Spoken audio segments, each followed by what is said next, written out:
Hey guys, welcome to our Star Wars Andor review. As you can tell, I'm dressed for the occasion.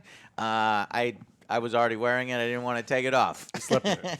Watch our Black Adam movie review and spoilers discussion for more. Anyways, so this is episode 7 announcement for the best Star Wars show out there right now and in recent memory, honestly. This is a self-contained one-off. Benjamin Caron directed this one, and Stephen Schiff wrote it, which these two gentlemen haven't done any of the other previous ones or the other ones coming after. And I thought it was well-directed, well-written, at the same quality as the other episodes. Really great music, too. The characters in this fucking series and in this episode in particular are allowed to breathe. Things happen realistically. The world feels lived in. A lot of the same things that we've been talking about previously for Andor. And it's just really great to see. But I do want to bring up something that was recently, revealed, is that nobody is watching the show. So the viewership numbers are significantly lower than all of the other Star Wars shows that have come out recently, and that's what I want to know, and I want to get y'all guys' opinion on that. So initially, this one guy came out with a chart. However, that chart has been recently updated. He deleted his tweet and said, my numbers were wrong. It's the disparity between them are not quite that bad, but it is still tracking below all of the other Star Wars series. So he's still correct, but it's not that bad. And so I wanted to get your guys' opinion. Why are the Andor viewership numbers so low? I would have bet large sums of money that this was going to be the case. Before it released? Oh, Yeah. I mean, when we watched the Disney release We thing weren't 6+ excited for months that. ago, we're like, man, all these things, Boba Fett, awesome. This Yeah. Mandalorian, Why would awesome. I give it This, awesome. shit? Who gives a fuck about Andor? Right. And the problem is honestly, if we weren't reviewing it for the show, I may have been skipping it too. Yeah. And and it feels so bad Yeah. because this one, I feel this is got to be one of the best written pieces of Star Wars anything Yeah. that we've gotten in so long. Just one of the best pieces written show, period, Yeah. in my opinion. So it just completely and totally makes sense because like the audience look at it and they go, look, Rogue One wasn't a box office smash hit. It's not one of those ones that I think it's great, Yeah. but It's good. it's not one of those ones that people talk about all the time. And so this doesn't have the draw, and it makes sense, but it's a shame. Yeah, go I think ahead. also Joe. the star power. You had Ewan McGregor, and now you have like Yeah, Dylan. that's It's like, huge. That's It's like, oh, huge. he's reprising his role. Everyone wants to see that now. What this about is Boba it. Fett? It's Boba Fett. Yeah. Come on, it's the original Boba Fett. Gotcha. So obviously you want to see that, and then Diego The Luna's Mandalorian is, hey, it's Boba Fett looking, and everybody says it's a great show. So yeah, I'm so happy that you wonderful people who are watching here are watching the show alongside us. So we are amongst the elite of a good episode and viewers. If you want to spread the word, it would definitely help, I think. I wonder if this puts into question season 2. You remember they were like, we're already going to do an Andor season 2. It might have been that Disney was like, wow, they were watching these episodes on their own, and they're like, this is going to be a big hit. So let's just go ahead and move forward with season 2. Do you think that season 2 will still go forward with these lower viewership numbers? I wouldn't bet on it. I'd like it to. The thing is, what we've seen from these streaming services is they value hours of content versus quality. And we've seen that over and over and over with Netflix. There's like, we don't give a fuck. As long as we're putting out, is it a Cake 9? And all these, they just want as many new, like, Cake 9? Is this a cake? Like the Netflix show? It was like their #1 show for a while. They Cake don't get 9. Oh, never heard of it. Yeah, they care about having the most amount of hours on there. That's what Paramount has come out and said. It's like it doesn't matter how Yeah, good that's it what is. these numbers were measuring. Yeah, they want to see how many hours they can get on their platform. Yeah. And so I want there to be, and I would hope that there's someone in there that says like, look, it is important for us to have good storytellers in the platform. But What I'm hoping is exactly that they say, you know what, this may not be our moneymaker, but we personally believe in this project. We want to fill out the creation of the rebellion. We have more of a obligation to the storytelling and the lore and this and that, and you know, it's being critically reviewed well, that we're gonna approve a season 2, even if it may not make a ton of money. Basically, a loss leader, because companies have been known on occasion to do loss leader things in order to, you know, strengthen a brand.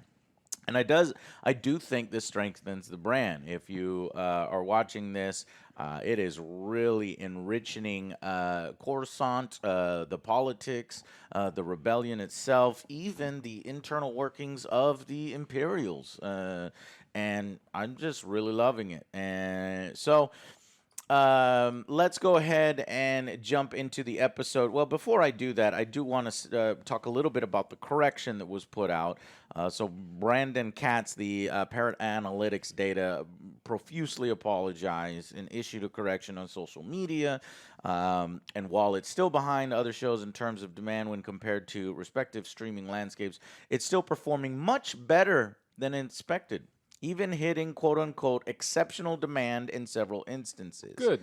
According to the Parrot Analytics website, Andor has had a demand over the past 30 days 31.3 times higher than your average streaming show at the moment. So it's doing well amongst average streaming shows, just not at the heights of fucking, you know, House of the Dragon, Rings of Power, these mega corporations. Well, they didn't spend $1 billion on this one. Huge marketing budgets, exactly. And then, of course, as y'all said, the demand numbers behind Kenobi and Book of Boba Fett because of those reasons that you gave earlier. So, so let's see. Brandon Katz, he made the tweet here. It has hit exceptional demand in several instances. I apologize for the mistake, 100% on me, and we'll be more careful moving forward, and we'll be deleting the tweet to avoid future confusion. Yeah, so we're 6 episodes in, and we this is the 7th episode. What did you guys think of the announcement? I really like this one. This is like the repercussions of the heist. Lines being drawn politically and everything, so you get to see the inner works and just everything. The ball's rolling, and just see what Andor's up to. So it's a nice little filler. I wouldn't really say it's too much of a filler, but kind of feels like it. Slow. Yeah. I wouldn't call it a filler either. I see nothing wrong with this episode. I just think it's another fantastic episode, and it fits right in with the rest. Alex? I think this episode was solid. I love when you get these characters chance to speak. You know, you've got the scenes with Skarsgård and Mon Mothma, and they're having their conversation. You know, he's facing the driver, and he's real animated. He's trying to sell her something. So there's a lot of really interesting things there. I love the scene with her dinner party where she's talking to her friend, and he's like, I don't know, I'm pretty anti-Empire these days, and they have really great conversations. God damn, those were so good. They're multi-layered scenes. These are complex Star Wars stories with talent in the way they're conveying it. I think that this wasn't handled probably as well as some of the other ones as far as making it feel like a cohesive episode where everything kind of like fluidly fits together. It's actually, there were some scenes that actually kind of felt all over the place. There's some shaky cam shit going on at his home planet. When he's just walking in the street, he's in the junkyard, and like the camera is shaking. And they're walking around, and it was like, I don't know why they did it. The director's like, I want it to be, you know, intense. I want it to feel like the camera's shaking for no reason. It's like, okay, I guess that's the scene. But I really like the episode. I just think it kind of the flow wasn't quite as tight as some of the other episodes. I see that there's multiple plot lines here, and it kind of jumps back and forth between even some flashbacks into the past. But I'm gonna have to disagree. I think it flows just fine. I think the camera shake that you're referring to is probably trying to add to the disorientation and the emotional state of the characters when he's walking in these alleys, and basically his mother, his surrogate mother character, has had her, partner or husband, whatever, killed by the Empire, brutally hung, and they kind of just avoid this area of the street. And so that probably plays into his emotional state and what they're trying to convey to the audience there. But there are so many individual scenes that are so layered and complex and really well executed. Like Alex said, I love when Mon Mothma visits, what's the dude's name? Luthien? Yeah. Something like that.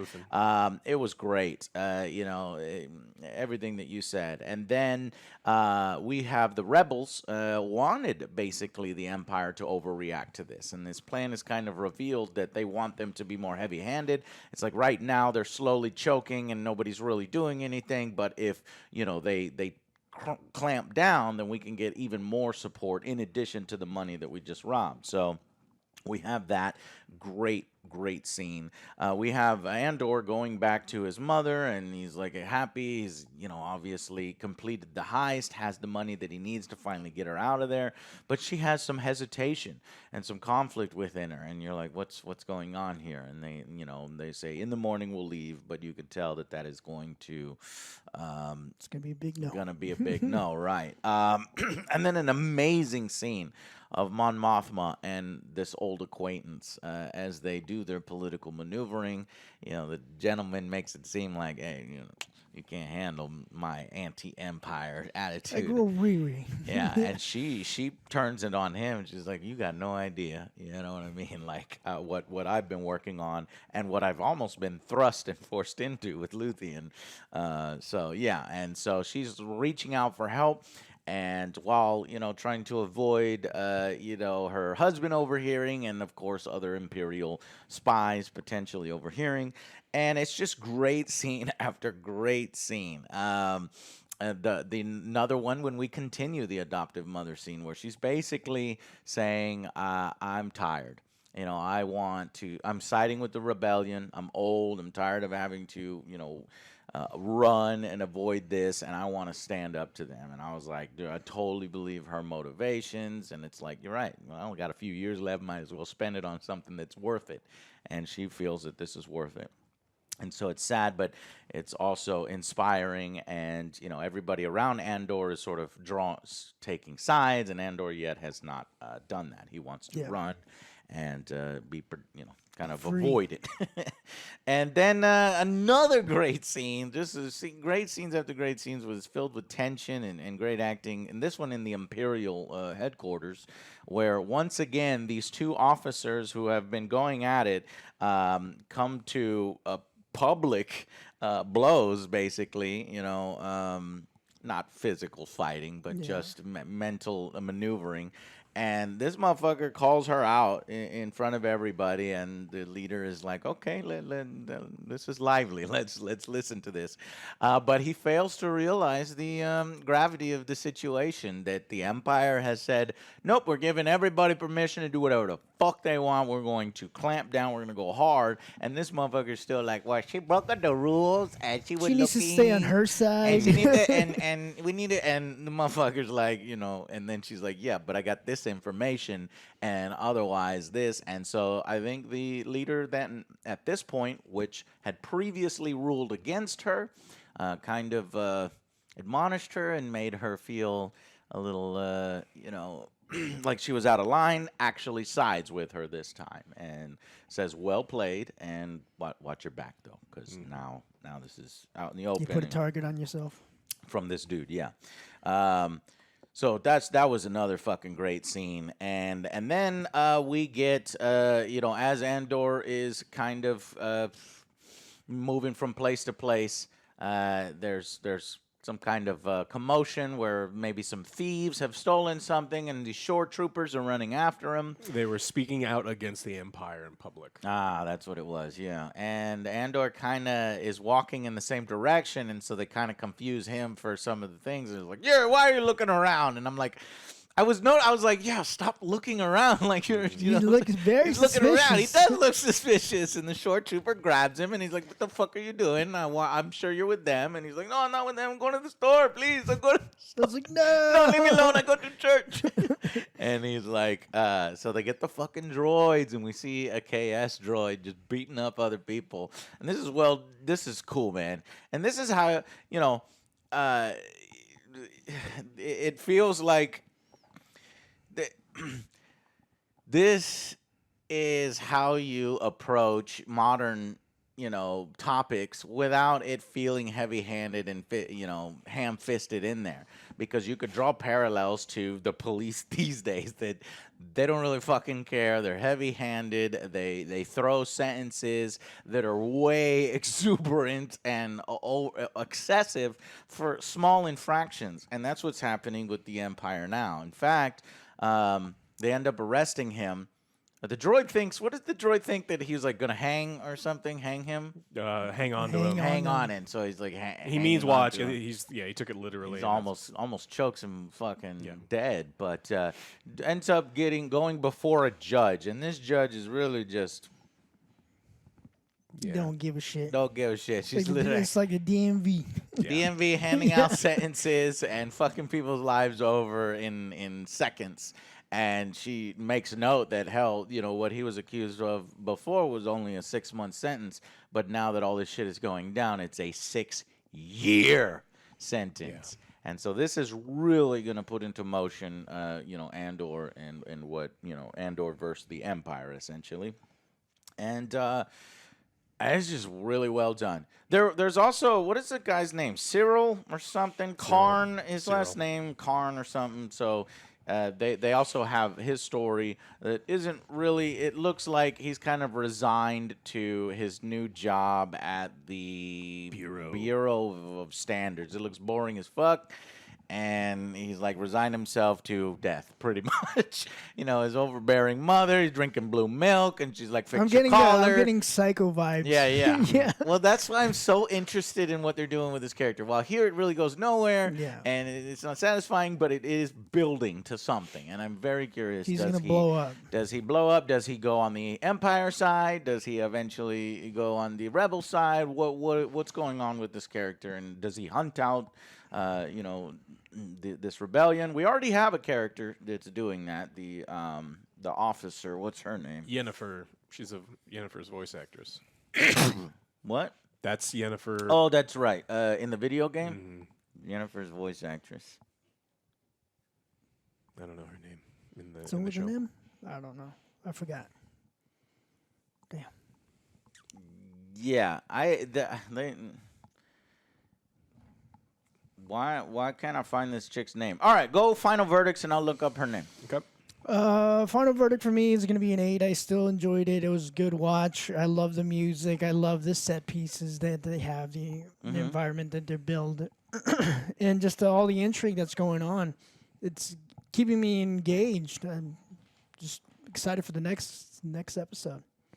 Yeah, I'm up there too. I can't decide between a 7 or an 8. I like this episode a lot. I love the dialogue. It's like there's certain scenes that I think are like 10s in this thing, and then there's things like on the beach. I don't like story writing tactics where something randomly bad happens to a main character because it doesn't feel earned whatsoever. It's just like, I understand brain aneurysms happen in real life, but if the main character's walking the street and he has one and dies, it's like it's not a satisfying thing. I don't like him randomly getting pinched. It's like, out of all the things that he's done illegal, make it earned, right? Make him make a mistake and then it feels okay. But him just randomly being on the street and it's like, you're getting arrested because you're sweating today, just didn't feel very good to me. And it's the first time that I've been watching where I was like, I don't like that style of storytelling. But no, I still liked it. I think taking away a point for that scene is sufficient. So I'm also going to go with an 8. Her name is Deidre Miro. Deidre. So I got to remember Deidre, the Imperial officer. And you're right, Denise Goro or something like that plays Yennefer. Anyways, yeah, I thought this was fucking fantastic. I'm gonna go with a 9 out of 10. I really enjoyed it. Didn't have those same kind of problems with it. I think the Empire is clamping down. Andor does already look like a shady motherfucker, and the way he was acting is exactly what it was. This motherfucker just completed committed a heist. He's got a lot of money. They have a scene where he's, I don't know, what was that, a prostitute or something?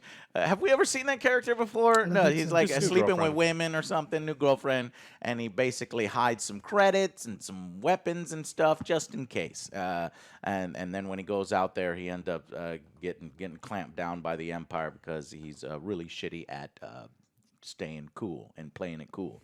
But yeah, just so many really, really good scenes. It has me intrigued. And while there's no explosions happening on the screen, I am still 100% involved. So I'm going to go with a 9 out of 10. And I'm really looking for. So that was like a little self-contained episode. Usually these things are going in 3-episode arcs, so that's what's about to happen again. For 8 through 9, we go back to Toby Haynes, director, and Boo Willman. Willimon for the next 3, and then the series will end with a 2-episode arc, probably the big thing with Benjamin Caron and Tony Gilroy again. So, looking forward to the end and conclusion of Andor, and I really hope those numbers go up. But I think maybe Disney. I'm hoping that Disney realizes this doesn't have to be our most watched successful series, in order to continue it or in order to feel good about it being in their library. I think ultimately, At the end of the day, it's going to be the best rated. yeah, I think the Suits are like, you know what, this is my personal favorite show, and you're gonna bankroll it whether you like it or not, because that can happen sometimes in the Suits thing. So I'm hoping that that's the case, but and I let's see. I would only want a season 2 if by the conclusion of this season, because 12 episodes is more than we really get for any other Star Wars show. By a lot. Well, I mean recent live actions, because obviously there's tons of cartoons and animation that has more than that. But if there's more story to tell and it's just as compelling as this, and it has some of the same writers and directors involved, then I'm okay with it, and we'll see what they have in store for the future. So that's it for Andor. Thank you guys for watching. If you like more of this, consider contributing to us on Patreon or subscribing to the YouTube channel, and spread the word about Andor. And we'll see you guys on the next Angry Joe Show. Bye, guys.